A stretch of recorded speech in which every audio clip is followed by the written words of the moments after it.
Today we are going to discuss about a different type of business entity, that is company. So we studied about the partnership, the accounting treatment of partnership and the basic characteristics of partnership. But in a company everything is gonna different. Okay, the treatment, the characteristics as well as all the accounting will be different when compared to a partnership. Okay, so we are going to discuss the company accounts. So our chapter, company accounts. What is a company? To govern a company, there is a separate act itself, and that act is known as Companies Act 2013. Okay, that means in order to govern the companies of the country, we have one act known as Companies Act 2013. And before Companies Act 2013, there were many company laws existing before that, like Companies Act 1956. So Companies Act 2013 is actually a revised Companies Act. Okay. So definition of company. According to the section 220 of Companies Act 2013, a company is defined as a company incorporated under this law or any previous company laws. So company is defined as a company incorporated under this law or any previous company laws. This is the definition of company as per the Companies Act 2013. So you have to remember the section. The section is 220. 2 clause 20. Okay. So section 220 of the Companies Act defines company as a company incorporated under this law or any previous company laws. Okay. Now we will discuss the characteristics of company. The characteristics of a company are: first one, incorporation. A company is an artificial person who can enter into contract or who can buy its own properties.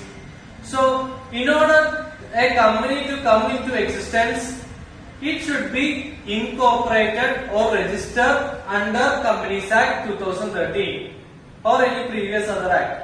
That means a company, in order to come into an existence, it has to incorporate. Okay, so company is an artificial person. In order to come into an existence, it has to incorporate. Okay, incorporation under Companies Act 2013 or any previous company laws. Okay, so it is the first feature, that is a company has to incorporate, that is register. Okay, second feature is separate legal entity. Separate legal entity means the owners or the members of the company and the company are two separate entity. Okay, owners are different from the business. In a proprietorship, the owners have the unlimited liability of the business, and like the partnership also, the partners have unlimited liability of the business.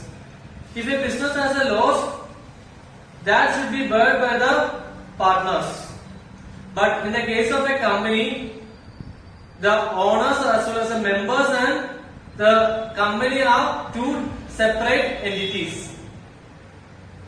We cannot take the personal assets of the owners if there is any loss in the company.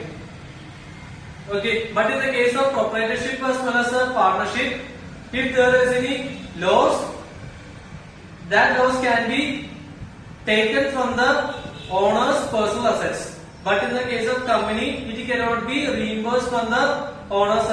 It cannot be reimbursed from owner's assets.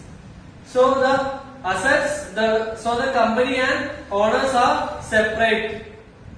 Okay.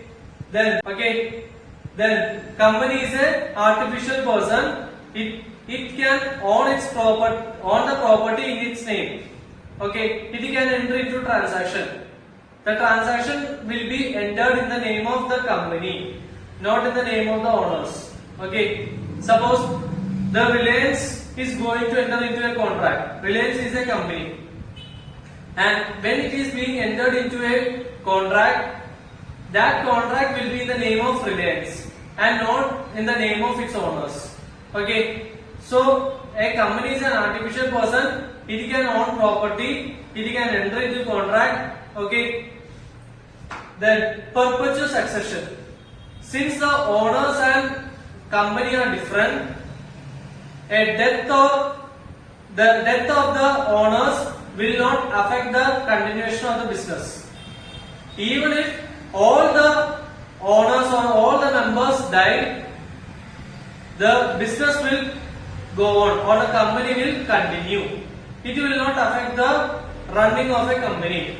Okay. But in the case of proprietorship or partnership, if the partners die or if the proprietor die, then that business will come to dissolution. But in the case of company, the company has a perpetual succession. That means even if all the members die, the company will go on. The company will continue its operation. Okay. So company and owners are separate. The company has a perpetual succession. Okay. Then limited liability. Limited liability, as I already explained, the members of the company has a limited liability. Okay. If there is any loss in the company, we cannot take the personal assets of the members. We cannot take that. But in the case of partnership as well as the proprietorship, if there is any loss, that loss will be taken from that partner or proprietor's personal assets. But in the case of company, we cannot take the personal assets. Okay. So the liability of the members are very limited, not unlimited. Okay. Then transferability of the share. The shares of a company can be transferred from one person to another.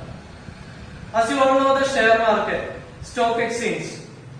In that, we can transfer the shares from one person to another. We can buy or sell the shares. Okay. So in the case of a company, the shares can be transferred from one person to another person. I can buy one share of Reliance and I can sell it. So it can be transferred. Okay.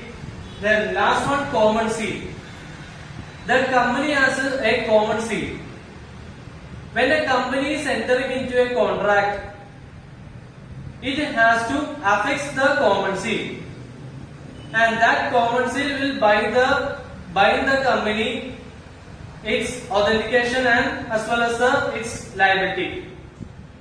So when a company is being entering into a contract, it has to affix the common seal. It has a common seal.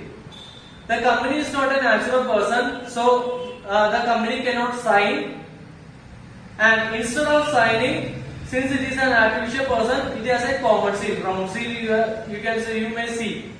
Okay, and that round seal is the common seal of the company. When without the common seal, that contract will not be valid. Okay, so these are the characteristics of a company. Incorporation, that is registration. Then separate legal entity, owner and company are different. Artificial person, perpetual succession, limited liability, transferability of the share, and there is a common seal. Okay.